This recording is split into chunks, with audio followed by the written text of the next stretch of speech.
Welcome back to the Boro Breakdown podcast with me, Jonny, Dana, and Randy Orton. And if you're watching on YouTube, you'll fully understand that reference. But if you're not, God, you just watch the video. But I'm only joining us with Tom Green, and we are the Boro podcast that gives you the ins, the outs, the ups, the downs of Middlesbrough Football Club. And what a week! Boro managed to win back-to-back games for the first time since Luton and Birmingham in December to move 3 points closer to sixth place Bournemouth, who have just appointed Jonathan Woodgate as manager until the end of the season. But we'll come on to that a little bit later on. But Dana, a 2-0 win at the Medeski Stadium yesterday against promotion rivals Reading. It's now 7 unbeaten against them, with 6 wins and 1 draw. How did Boro manage to get that result yesterday? I mean, there was a lot of factors that contributed to it, but I think it all really boils down to Boro nullifying their danger men and silencing them and not allowing them to really stamp their authority on the game, and physicality and midfield press were key to that. And then key to that further was Dale Fry and Sam Morsey, and we'll obviously get on to Morsey a little bit later on, but nobody could have been blamed for thinking that Lucas João would have an impact on that game, a massive impact on that game, and threaten us, and he didn't really. I mean, he lost all but one of his duels yesterday, both ground and aerial, and Dale Fry was a massive part of that. He was, to slot straight back in after his injury and deal with Lucas João as well as he did. I mean, he didn't really get a sniff, João, in the game, because Dale Fry was always on him. He was always being physical, getting tight to him, and he really stifled him, and that was key. And then the midfield press, from a Reading persuasion, if João's not in the game, you're probably thinking, well, you look to Michael Elise and Ovie Ejaria to win you the game. And then with that, we stifled them as well, and didn't really allow them to stamp their authority on the game. So it was a very good performance from Boro, and probably I'd actually pin it as top 3 performances of the season, alongside Nottingham Forest away and Bristol City away. They did everything that Neil Warnock asked of them, and it was a fantastic win and really well deserved from Boro. Yeah, we were very, very good yesterday, and we'll come on to that a little bit later on, and more like a technical breakdown of it. But Tom, a very good performance all around yesterday. Dana's alluded to it, top 3 performance of the season for her. What impressed you about Boro's performance yesterday? I think just because it was a very complete performance. Just to touch on a couple of things Dana said, I thought the defence was absolutely solid yesterday. Dale Fry, obviously a massive part of that. I think it was mentioned by the commentators, the Reading commentators who were doing the stream at half-time, that their coach was going to have a word with the referee because he didn't like the fact that Lucas João was pretty much being bullied all through the first half. And I think, like Dana said, you'd expect him to have an impact, but we absolutely nullified him yesterday. The midfield pressed really well. One of my complaints over recent games is that we've reverted to long ball far too often, when we've kind of like run out of ideas, but we're playing it across the floor yesterday, playing some good stuff at times, creating decent amount of chances, and yeah, it was perfect away performance, I think. Yeah, it was simplicity done well. I thought yesterday, we were very, very good on the ball. It was no risk when we were playing at the back, out from the back, or we were trying to get the ball forward as well. I really liked how we pushed up the fullbacks yesterday to more of like a central position in terms of in the midfield, where you cause that what is the best word to say? You cause the the word's just gone from my head. Overlord. Overlord, yeah, overlord. You cause the overlord in the midfield. When you've got that there, you can really camp in the opposition's half and make things really difficult for them. Pretty sure that's not our style, but what we were able to do in that first half was really make things really difficult for Reading, and force them out wide and trying to get balls in the box, which we know is very much our strength. But then Sam Morsey, absolute snip from Wigan this year, under £1 million. Obviously, him and Fisher have totaled to about just under £1 million, which is fantastic business for us. But Neil Warnock said it was the best he's seen him play. He didn't know he could play at that level. But how much credit do you think he deserves following that display of sticks? I thought he was absolutely tremendous. Definitely my man of the match for sure. Yeah, he deserves immense praise. I mean, I think he was key to that victory. Just like I said, winning those battles in midfield, pressing effectively. He used the ball well when he had it. He kept us ticking over in midfield, and I criticised the Boro's usage of him last week because he was our most advanced midfielder against Derby, but it worked yesterday because he was able to press them high up the pitch, and also because he was using the ball so well, he was getting it forward, and you saw the industrial work that he had for the assist. I mean, it's a simple layoff for Mark Bowler, but the way that he gets into the box in the first place is really impressive. And yeah, for me, that was his best performances. I think the Coventry game, I'm sure it was that game where he had a really good performance, and he was pivotal to that. Him and Dale Fry were absolutely excellent yesterday. I think a few people gave Dale Fry man of the match, which is perfectly fine as well. I think Fry was fantastic, but for me, I agree with you, Jonny. I think Sam Morsey was absolutely superb. Yeah, he's really come to the table now, and it's interesting that we've both mentioned, or we've all mentioned on having that three in midfield, and whether all three of them of Saville, Howson and Morsey can all play together. We did say you got to pick one or the other between Howson and Morsey. Just given Saville's record of going forward, he's the second. I think he's second in the highest goal contributions for Boro this year with 9 goals. That go with 4 goals and 5 assists. Only Neymar's in front of him on that one. But with that three in midfield, Tom, Howson, Saville and Morsey, Saville's dropped out in the last 2 games, and Boro have managed to get full points from the back of that. So does that kind of prove the point that we can't play all three in midfield due to the similarity of play? I don't think it necessarily proves it off the back of one game, because we have had other games where the three in midfield have actually done well. But I think it just proves that it's good for this system. I think it was just after the Huddersfield game when Warnock had said we pretty much do play with a three in midfield, but it's when Paddy McNair steps out from defence as we're going forwards. So it just seems like we're trying a different option there now. It does seem to be kind of a more full 3-3 going forwards, with McNair stepping up into midfield and dropping back when we were on the defence. So it just seems like Saville had to be the one to make way to really play that system.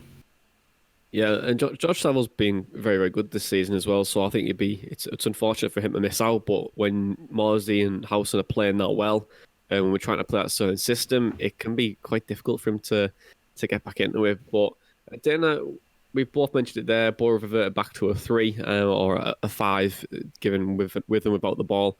And the stats look well for Boro. And I want to pull some stats your way and see what you think of them.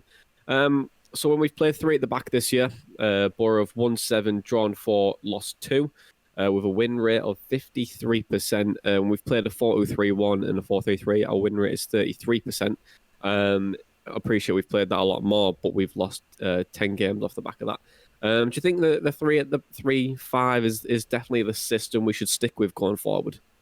Yeah, definitely. I do like Boro playing that. And similarly to what Tom said last week about the 4-2-3-1/4-3-3, how he wanted Boro to sort of play that going forward, I actually want Boro to play with the 3-5-2 going forward, because I just think it suits the players that we've got, and it strikes a really good balance within the squad. And I really want Boro to emphasise the wide play and try to use that as a strength. I know that we do tend to work the ball out wide, and I think sometimes we don't use it as effectively as we should, and then when we do, the strikers aren't gambling. But the 3-5-2 really works, because one of Boro's major issues, and we've said this so many times, is going forward and being clinical. And I think statistically it's still not great, our goal scoring in the 3-5-2, but I do think that with Watmore especially now, we do have an extra dimension to our play going forward, and he's vital to that. Both he and Cabano actually are really important to that, because you've got essentially runners off Ashley Fletcher, and Ashley Fletcher does a really good job. I mean,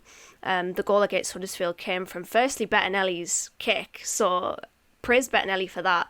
It comes to Ashley Fletcher, great hold-up play, and then that's when Duncan Watmore starts the fantastic solo goal of the season.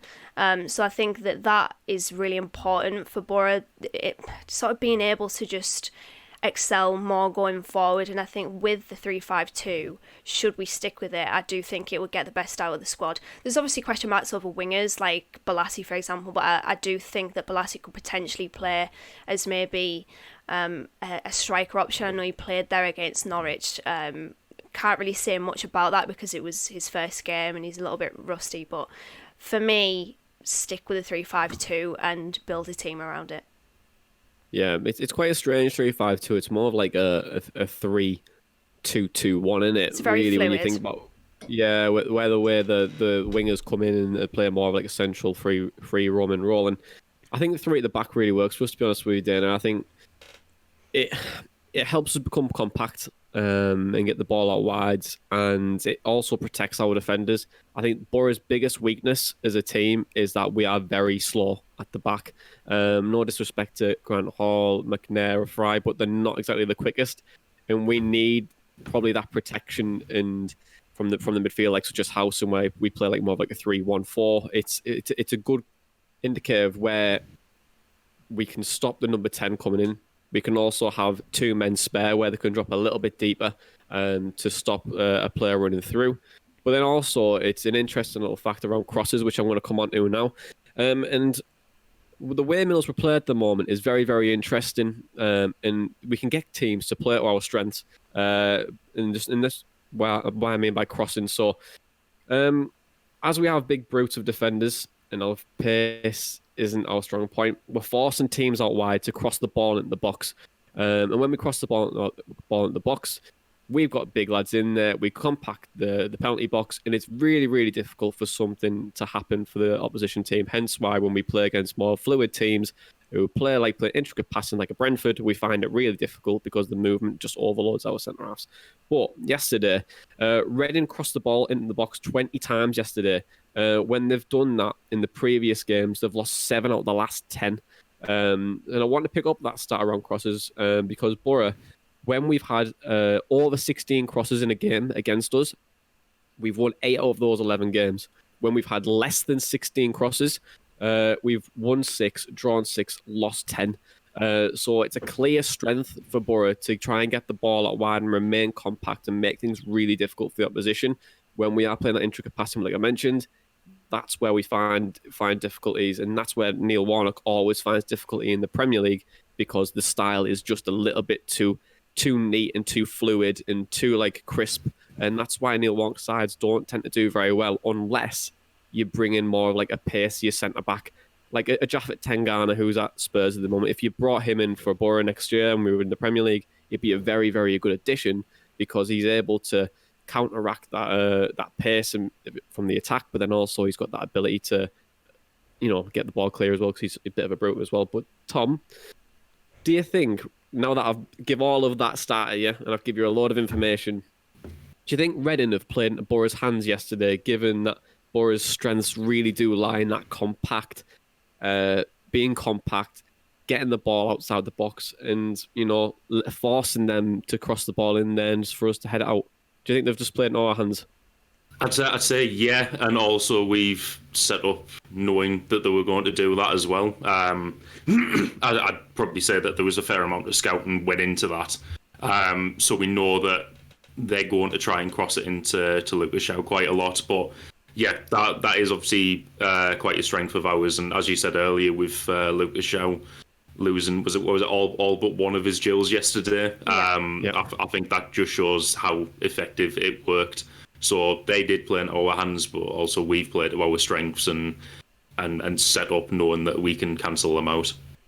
It's very, very clever from Boro really to have that similar style, and it always works well in the Championship because each team like to have that big centre forward, and not many teams have that very intricate, crisp passing. Maybe like Leeds last year, Brentford, Swansea.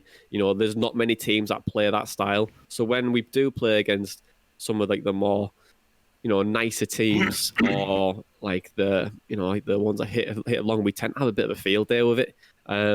But psychologically, Dana, to nullify Reading going forward, Lucas Jown not really getting a kick, how big of a win do you think that is for Boro? Because beating one of your promotion rivals and having a good record against the top 6 can be massive really in the running, can't it? Yeah, absolutely. And I mean, that Huddersfield game, I always wanted Boro to add to that because I didn't want to look back at it as a standalone victory. So it was really good that we built on it as well, and especially against a good Reading side who are obviously up there on merit. I remember the reverse fixture, the podcast about that. I was thinking, well, how are Reading where they are? Because I think the XG charts, as the guys from the second tier will tell you, didn't really reflect well on Reading.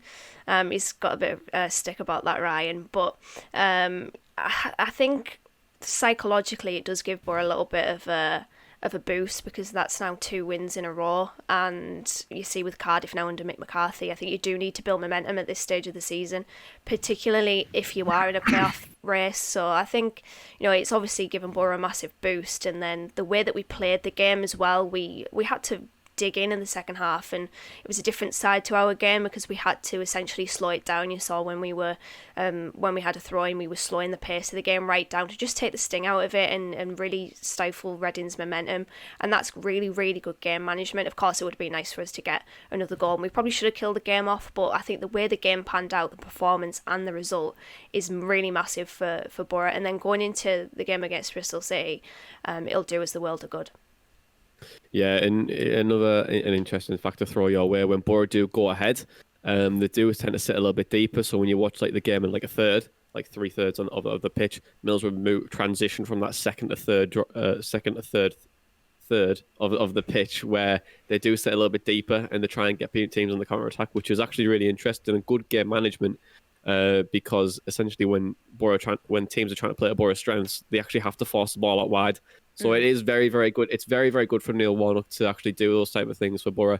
But also it can actually go against you when you sit a little bit too deep and you force the pressure, and then teams will eventually equalise. And that's where Boro struggle. But when they do go ahead, Tom, that was the 9th time we went ahead and won.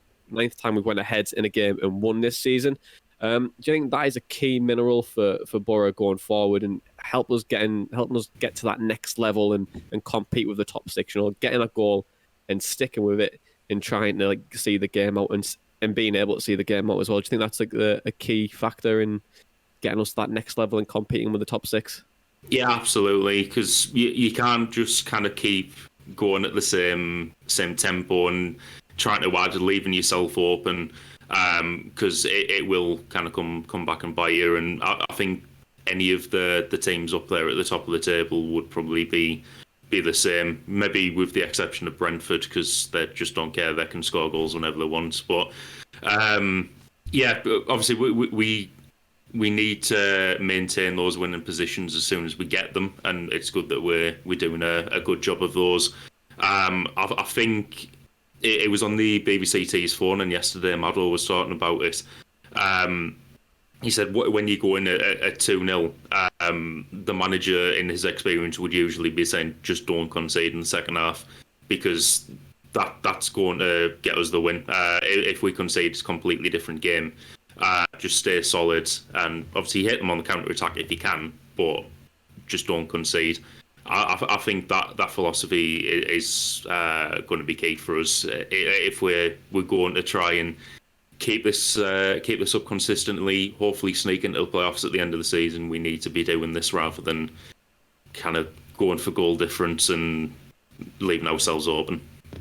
Yeah, well, we'll come on to that in the question section very, very shortly. But I want to go on to Huddersfield during the week, because it was a game where, when Huddersfield scored that free kick early doors, I thought, Dana, here we go again. It wasn't good. I can't say it because we're on a radio station, but it was a great comeback from Middlesbrough, and it was great, and it was a result that we very much needed. I think it didn't really matter how well or how bad we played. We really just needed the points, because if we did lose that game, it would have been the first time ever in Middlesbrough's history that they would have lost 6 games in a row at home. So, Dana, there's only 2 real factors I want to talk about in this game, and one of them is Duncan Watmore. Obviously, it was a hell of a goal, and it was nice to have him back, wasn't it? And a goal of the season contender as well. I mean, Mark Bowler might have to ask him about that one, because I was an absolute rocket man from him yesterday. So, Duncan Watmore, what do you think of his performance Wednesday night and on Saturday, and what do you think he brings to this Boro side? I think he just knits things together, really. He knits the midfield to the attack. And I mean, that goal epitomised that half of half, really. It was the best half of half of a football match I think I've seen from Boro. I mean, we were absolutely scintillating. It was fantastic from like the 20-minute to half time, and they had me for a second because I remember the last podcast I was bigging up 3-5-2.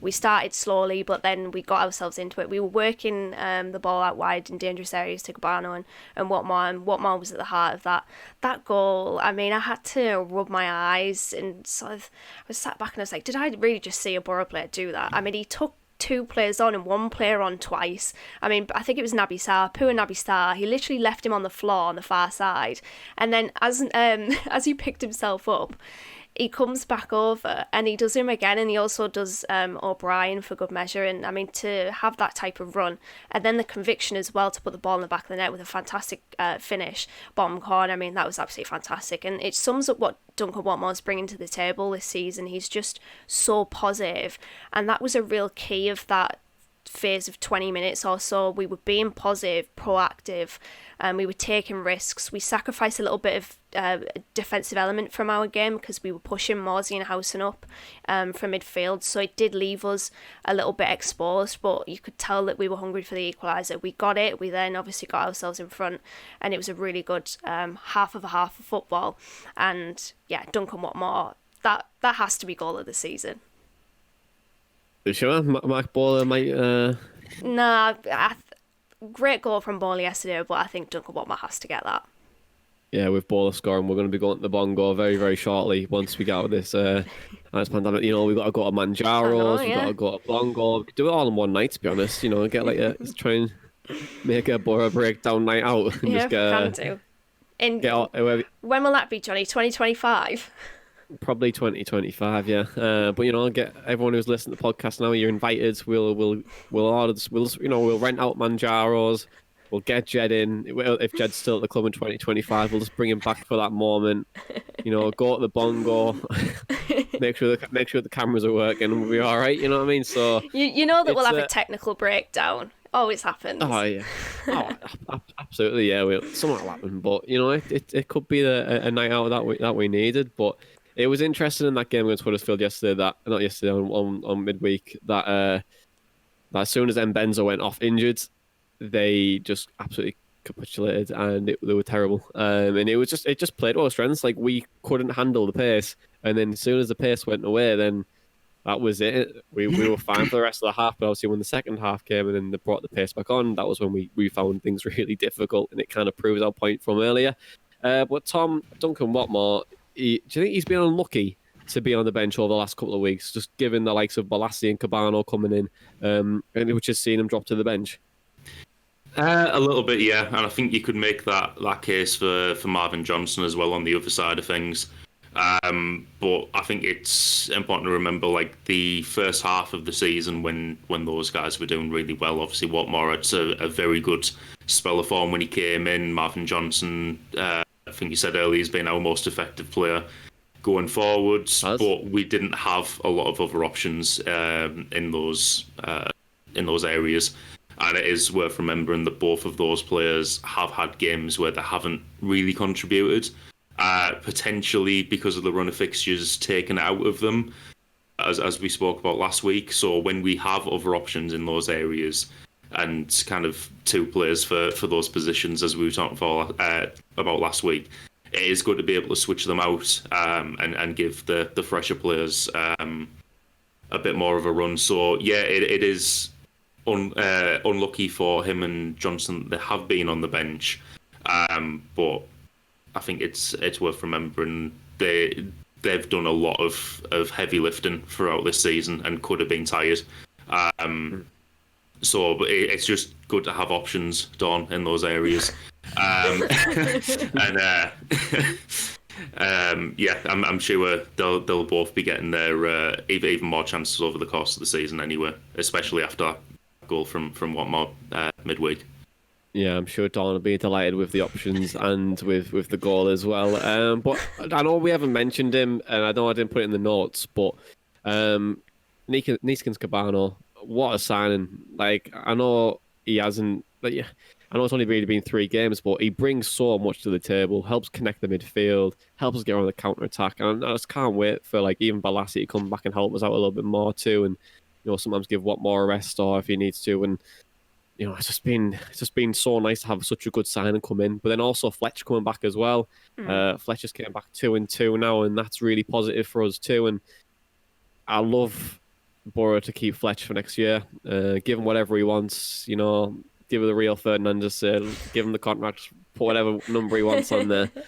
And tie him down, because I think he's instrumental for what Boro are trying to do for next season. Because if we doesn't sign, then we've only got Chuba Akpom as an actual striker at the club.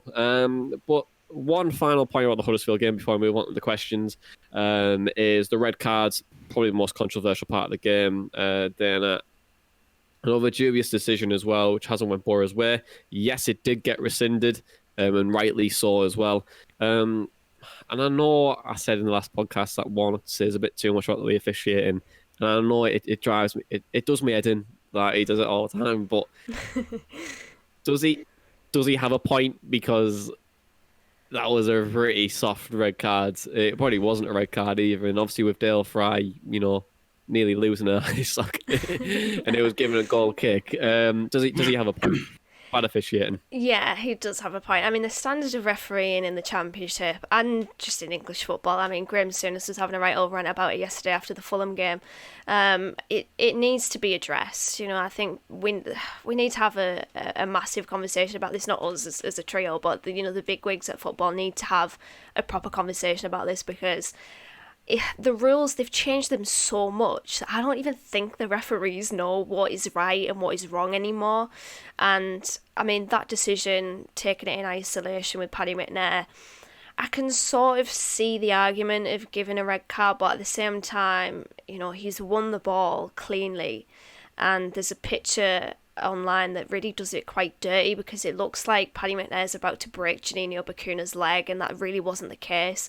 I mean, it was a fine tackle. It was full-blooded and it was hefty, but it was fair and clean. And I'm really glad that we've obviously got that rescinded, because Paddy McNair is such an important player for us, especially if we do want to move forward with a 3-5-2 for the rest of the season or for the foreseeable future, because he's at the heart of that. Like Tom mentioned, running into midfield and just giving us that extra option.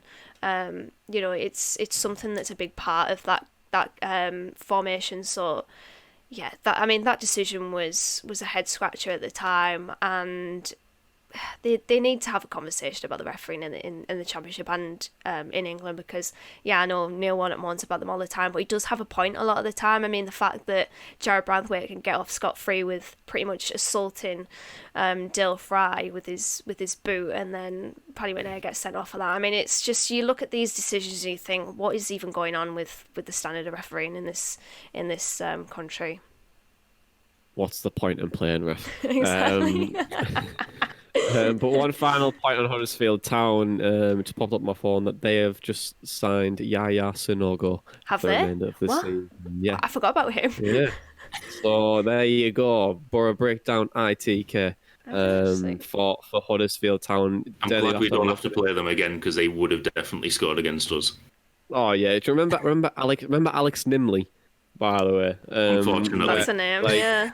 Yeah, where he didn't score at all, and then and then went and scored his only goal the other side against us. Oh, God, typical for it.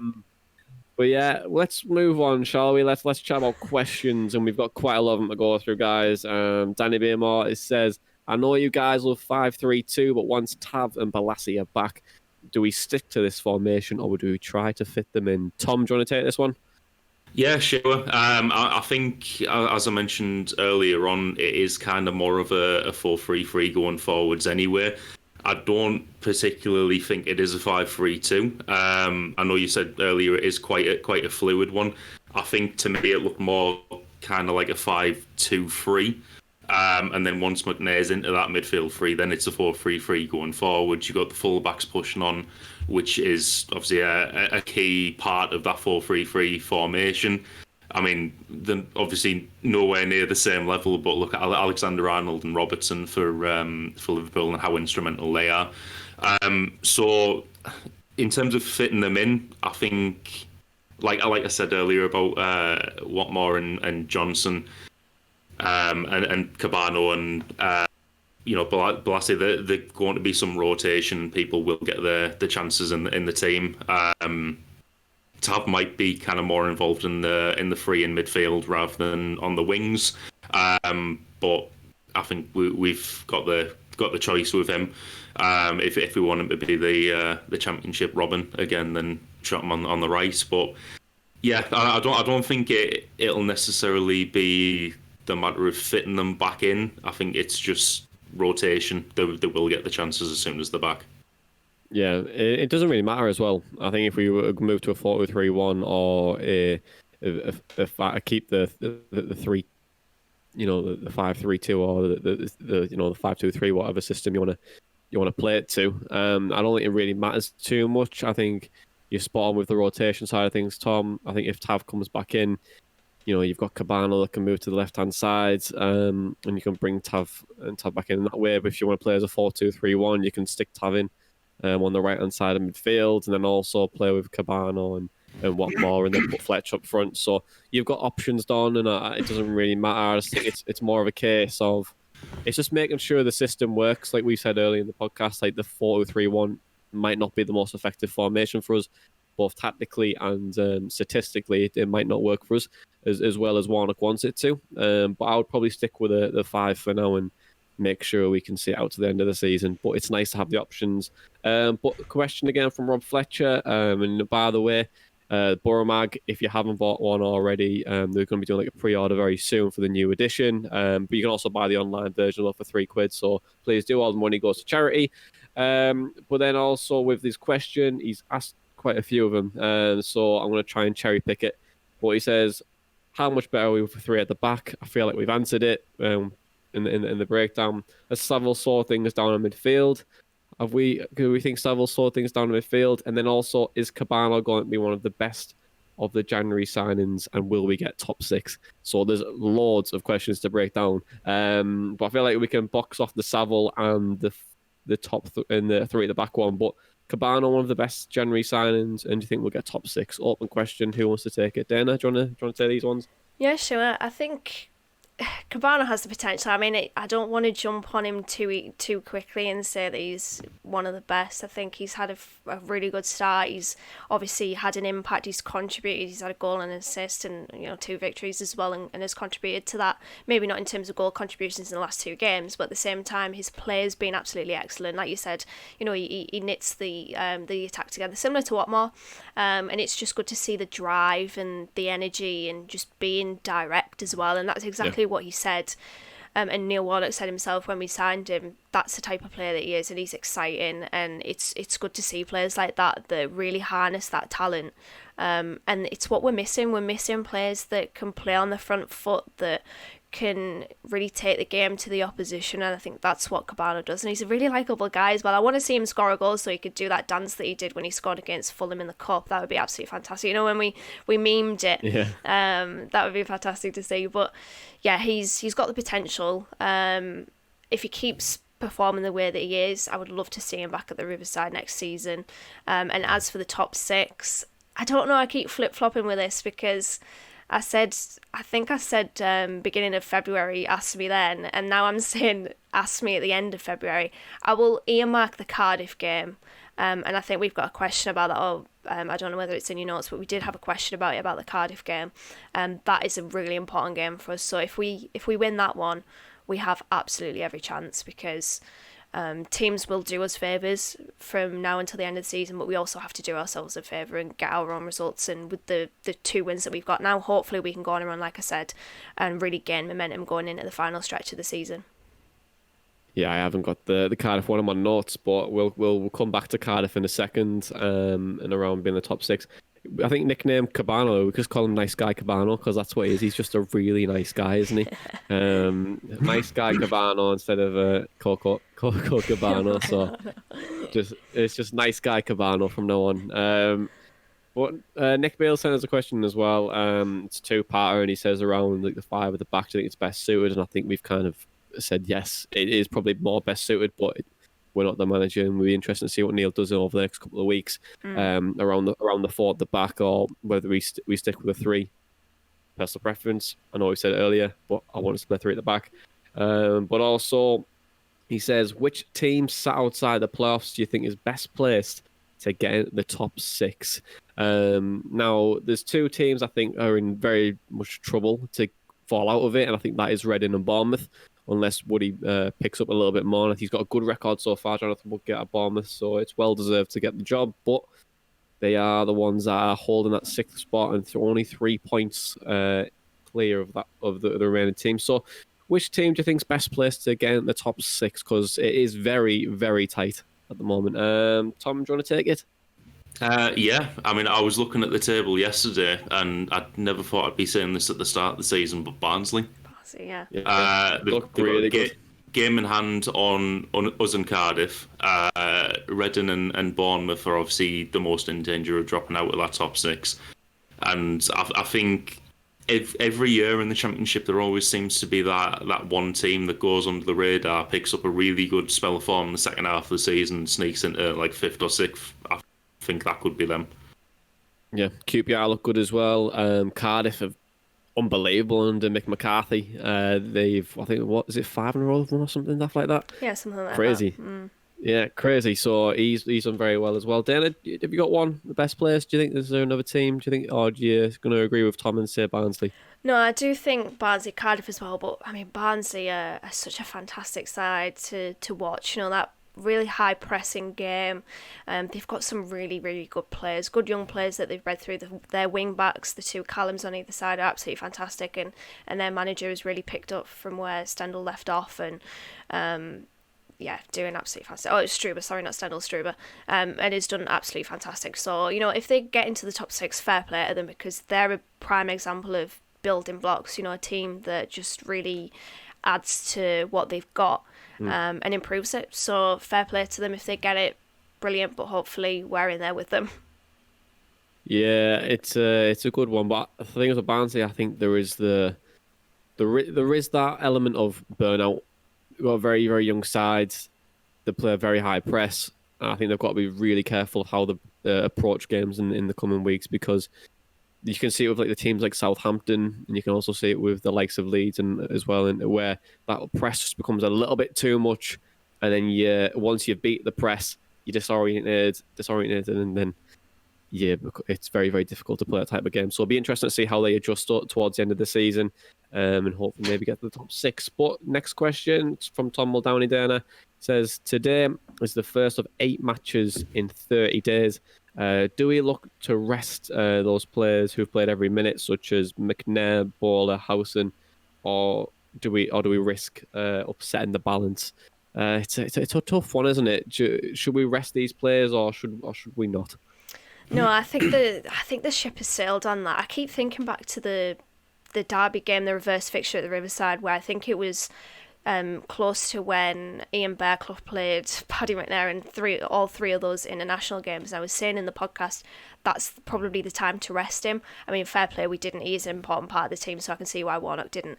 But I feel like now you've got to keep it. You've got to keep them all in there. We obviously don't know what their fitness levels are like and what they're feeling physically at the moment. Obviously, there'll probably be a little bit of stiffness, but I don't think it's a risk. I mean, you're running the risk of playing them from now until the end of the season, potentially getting an injury. We've seen it with Tav, Dale Fry as well.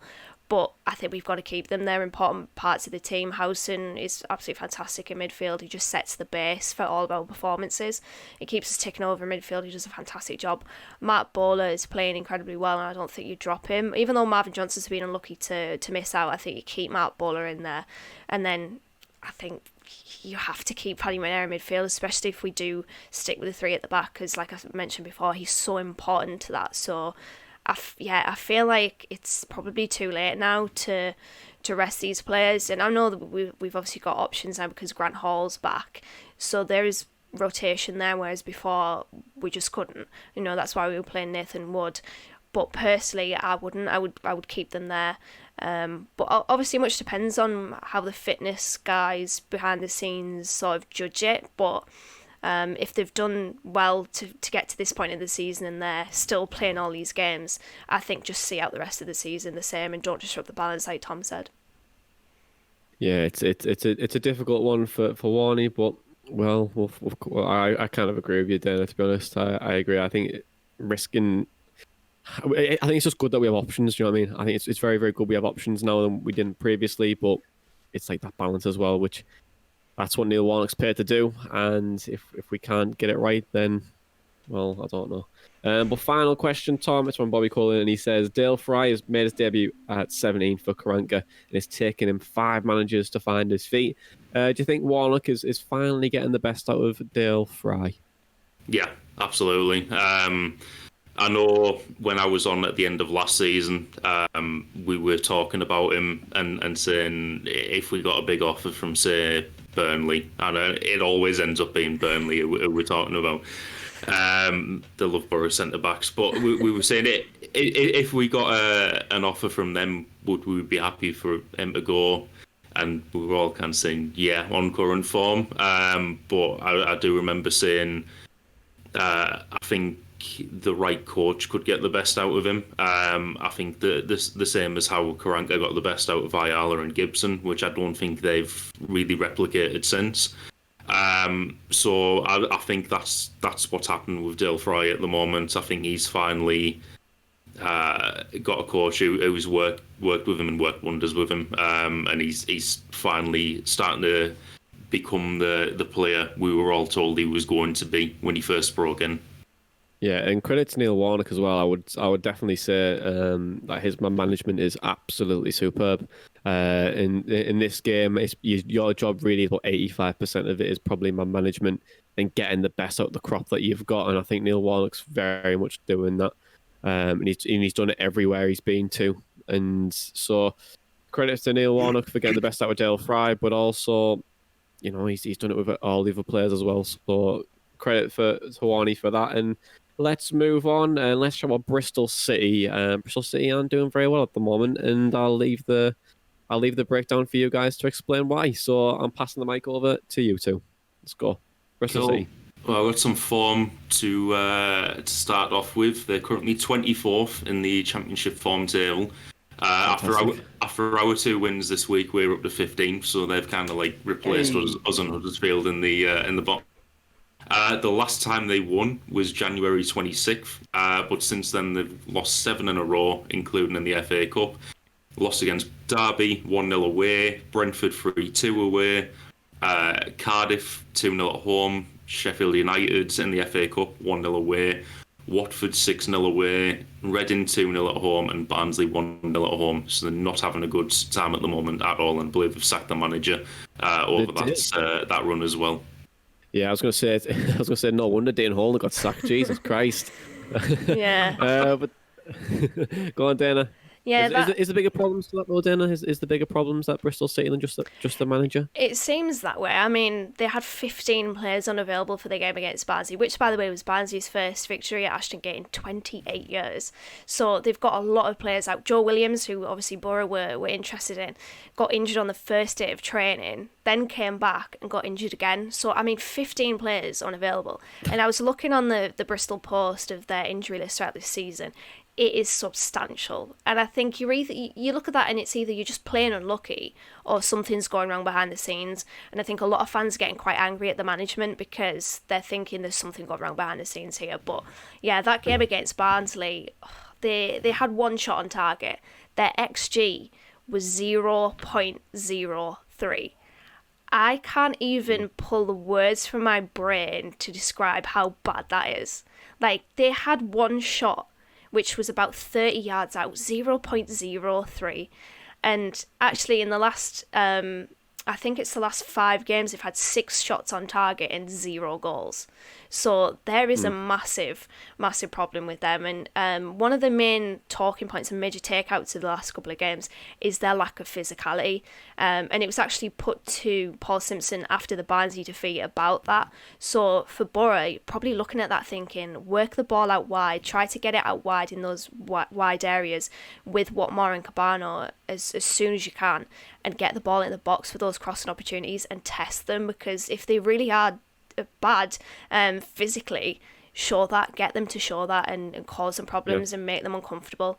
And as well as that, a lot of Bristol City fans were saying that Adrian Mariappa is slow and past it, so that presents an opportunity for Boro as well with, again, Watmore and Cabano to, maybe even go along with Fletcher for flick-ons and then have them sort of push on beyond that.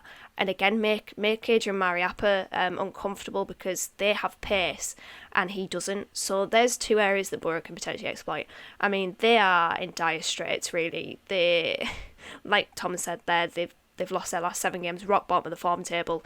Fans are calling it a disgrace and garbage. And a lot of fans are actually comparing it to Hull's position at this stage of last season, where they were similar in terms of points and league position. And then obviously Hull went down. So they are in a relegation battle. And everything and more is going wrong at Bristol City. So I've got quite a bold prediction for this game based on these stats. So fingers crossed it can come true. Yeah, I think that this game, when you're saying there, dinner on physicality, I think this game will be won with the dark arts in terms of Middlesbrough have to make things really uncomfortable for Bristol City from the off. And it comes from the defenders, so like the little things which you don't see during the game where someone will stand on your foot or like, a little nipping or a little something like that, the little horrible things that you don't really see. And if you want to kick the lump out of someone in the first 15 seconds, 20 seconds, set the tone for the game, then Boro should absolutely do that. Take the yellow and crack on. So it's I think that's how Boro probably win it. We showed it at their place where we're a physical side. Bettinelli took 3 minutes to take a goal kick. Little things like that where it just, it makes things horrible for them. And yeah, I think if we do those things right, make things difficult for them, I think we could have a good performance on our hands. Fingers crossed. Now that jinxed us, we'll probably get beat 4-0. So, and they haven't won in a while either, so it just makes sense. The football gods have been notified and are considering the result of the game as we speak. So, predictions. How are we feeling? I know, Denny, you got a bold prediction, but Tom, what are you thinking first? Are you thinking a win, defeat, draw, Warnock to score the winner? What are you thinking? I mean, I'd love to see Warnock to score the winner. Just back post header. Macaroni. I think I'll probably go 3-0 Boro. Based on all, I've got to be positive. It sounds like the type of game that Sam Morsey will probably be rubbing his hands together on. When you just mentioned there, really get involved with the physicality.